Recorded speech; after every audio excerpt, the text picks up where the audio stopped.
Namaskar, Sat Sri Akal, Adab. Welcome back, guys. Today's video is to learn about the 10,000 experiment rule behind Netflix's growth. Now, very few companies that build their culture around continuous experimentation, and one such name that has built a brand for itself is Netflix.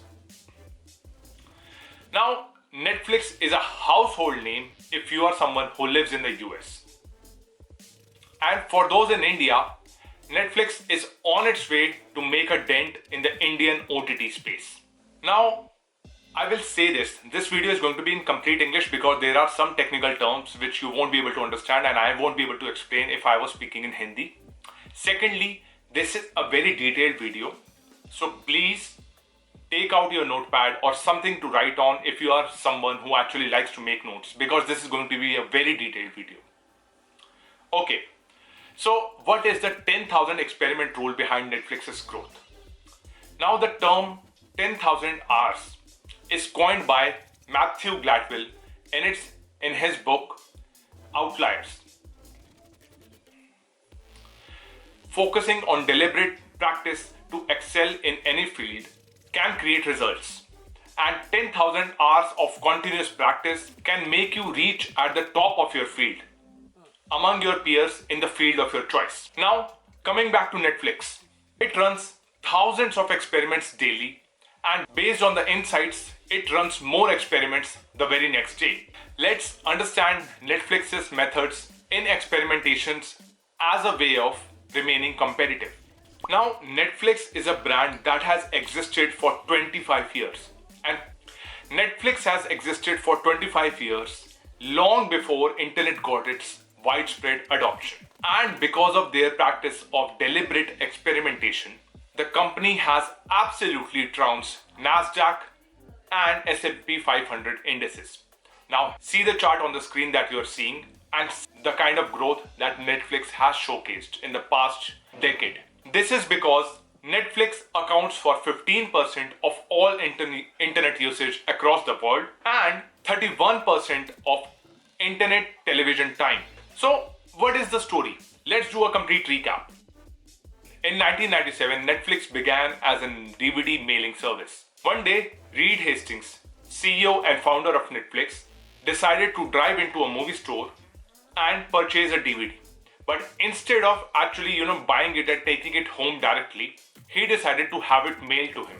To his surprise, the DVD came in pristine condition, no harm done. He saw an opportunity in the market and he decided that he's going to invest $2.5 million out of his pocket to start Netflix. In 1998, the first experiment began. The team started testing various types of packaging for DVDs to be mailed into. The goal was to find low-cost packaging that protected the disc, because the longer the life of the disc, the better the unit economics were. After many iterations, the team finalized on the now famous paper padded sleeve packaging. It was both cheap and durable, as you can see on the screen in front of you. So, in 1998, Netflix was launched, but during that time in the first year, they did not see a lot of growth. There was certain challenges because of the business model that they were operating in. So what was the reason? Basically, Netflix has initially started as a one-time DVD rental service. So that wasn't working out very well for the company. They started testing a subscription-based model to a small number of people. Based on the numbers and testing, they decided $16 per month for 4 rentals subscription model. Now, their subscription was an instant product market fit and Netflix saw a massive growth. By mid-2000s, subscriptions contributed to 95% of the sales that they were generating. Movie lovers were subscribing to Netflix and growth was seen by the investors as well. And during this time, they decided that they are going to move their subscription model online so that people will be able to subscribe and get their DVD rentals online. Now, how did their online model work? Netflix used IMDb ratings and user rating to create a content-based prediction. Now, Reed Hastings has a master's in AI and machine learning. Their personalization and algorithm user rating matrix. Now this is a very technical term, so I will show you an image in front of your screen so that it can help you understand, which is very much similar to Meta's audience filtering when it shows people you may like. Now coming to 2001. Throughout 2001, one of the most popular internet search query was, does X exist on Netflix? So basically people used to put in search queries that does this movie exist on Netflix, or does this specific movie exist on Netflix, and due to which their revenues were growing. So in 2000 they had made a revenue of $36 million, which doubled to $76 million in 2001. By 2002, Netflix decided to do an IPO and debut on Nasdaq exchange with a market cap of $300 million. And by the end of 2002, Netflix had reached a user base of 1 million subscribers. In 2003, Netflix had more than twice subscribers from 2001 to reaching 2.6 million subscribers in that year. And their revenue got 3x to $506 million. In the annual report of Netflix, the team highlighted two key differentiators for the success of their product and the pathway to going forward. Number one was movies delivered at super speed. And number two, custom recommendations according to your taste. By 2004, streaming, or as the company liked to call, downloading, became the big theme that company was decided to focus on. And this is what Reed said in a letter to his shareholders. We are absolutely focused on positioning Netflix to lead this market. The winners in downloading will be the companies with best content as well as best consumer experience. And that's what we are going to focus on to become the best at. By the end of 2006, Netflix had reached a milestone of having 7% of US households as its consumers. Between 2007 and 2008, Netflix had difficulty in scaling because streaming was the strategy that they had placed all their bets on. But consumers did not have high bandwidth internet speed at the time, and Netflix was certainly ahead of its time during the time period between 2007 to 2008. Eventually, by mid-2008, users got the internet bandwidth and habits were starting to form. They ended the year with a catalog of 12,000 movies and TV shows to choose from, and had a growth of 25% in their subscriber base. Also, there is one information that is important. In 2006, Netflix had announced a price of $1 million for any computer programming team to actually, create a better algorithm than their current recommendation algorithm. And by 2009, two teams came to the front forward and actually won that prize of $1 million because the solution that they created was better than the Netflix's prediction algorithm by 10.05%. This is a clear example of experimenting with data to generate new experimental variants. In 2010, Netflix entered Canada. With more user data, more data per user, Netflix was expanding into a platform where they could expand to multiple new countries. They built this combination of increased data, need for performance, and high experiment velocity into a robust platform known as Netflix XP. This led to experiment at scale and increased velocity. And because of this, accelerated experimentation, the team ended 2010 with 62% year-on-year growth and reaching 20 million subscribers on their platform. By 2011, because of the scale enabled by their platform on Netflix XP, the management was able to expand Netflix into 43 Latin American countries. In the year 2012, Netflix realized that more movies does not equate more subscribers or more accounts.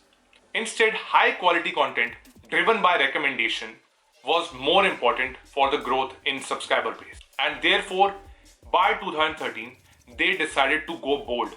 They invested in creating their first piece of original Netflix content. House of Cards started to air. And it led to 30% year-on-year growth, 30% growth in subscribers for Netflix at that point in time. That show, House of Cards, got so many Emmy nominations, and for a show that was completely broadcasted on internet, this was never seen before story. But it validated the test for Netflix to invest in content, and Netflix did triple down on this strategy. The team also introduced a multivariate experiment where they showed different artwork to a control group, and based on the take rate, which means that based on the clicks that they got on the artwork of that content, they would decide on the artwork that would be chosen for the masses. The content piece that was used for this experiment was the short game. In 2015, Netflix began testing a new recommendation system that would match you with people that had similar tastes just like you, but were from different geographies. For example, Netflix would actually suggest you a foreign film with similar themes from another movie market. If you are someone who enjoyed watching Squid Games, you will be shown a similar type of concept from a different market. That's how it was their strategy. And based on this strategy, they were again able to grow on 30% year on year and grew their subscriber base to 75 million. In 2016, another experimentation-led product development took place. Now, this was a feature request that many users were actually requesting for years and years. Now, which is offline movie playback. Because of piracy, people at Netflix were not too keen on introducing this feature. But with mobile users increasing across the user base with both Apple and Android operating systems, this feature led people to actually watch movies in planes or in places where there was low speed internet. And even then, users did not drop off due to increased pirating because of this feature. With 25% in growth of subscribers, Netflix had reached 94 million subscribers. Now, I also want to share one thing. Again, keep in mind that I am still trying to make this content simple for you to understand, and because of this, I'm not adding certain information which would be highly technical in nature and would actually dissuade you from watching this video. Now, in 2018, Netflix started doing QUASI experiments. These experiments focused on smaller cohorts to either make non-members sign up or make the existing members interact more on the platform. These experiments assigned individuals based on their location. Now, this was one such experiment that did not yield as much growth, and in that year, Netflix ended 2018 with 139 million subscribers, which was 18% growth as compared to around 30% growth that Netflix was always able to deliver year on year. In 2020, Netflix introduced the top 10 rows with unique formatting. Even today, the top 10 row is the subject of cultural conversation, and it is one of the most significant features that has ever been shipped on the Netflix platform. Netflix ended 2020 with 21% growth in subscriber base and had reached 200 million subscribers. 2021 and going forward, it is going to compete with the likes of Meta and Microsoft. These companies are also known for their culture of rapid experimentation. Netflix looks to enter the gaming arena and scale with increased pressure in the competing arenas, where oftentimes many creative companies resist testing. Netflix has a culture of embracing testing, and it has shown in the 2 decades of its year-on-year growth. With this, I will end this video. But before I end this, I'll say this.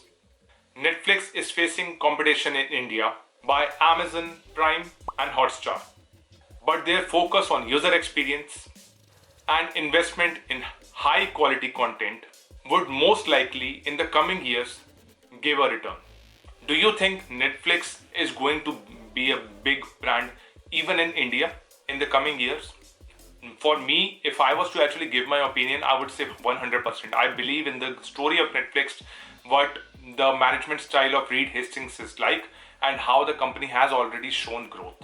Even though it actually still faces, challenge in growing subscriber base in India, I have trust in their ability to scale and show growth. They will face competition in terms of the pricing, because India is a very value-based pricing economy that tries to make the bang, that tries to get the most bang for its buck. But Netflix has introduced one of their most low prices plan in India in order to compete with the likes of Hotstar, which is actually a very comparatively has a cheaper subscription model. But if I had the amount of money that I could invest in Netflix, I would 100% do that. And in the coming years, with whatever that I'm doing, would I invest in Netflix? 100% I will. So that's it for this video. It took me a lot of time to find all the different places to actually read upon for making this video. So I will really appreciate this if you actually mentioned this in the comments. If you did like the video, please click on the thumbs up button. It lets the YouTube algorithm know that the content is good, and it promotes amongst them. And share it with your friends if you do like the content, because I'm trying to make a mix of both simple and complex content, so that the audience, that is you people, keeps still gets engaged by the content that I'm making. And I'll see you for the next time. Bye bye. Toodles.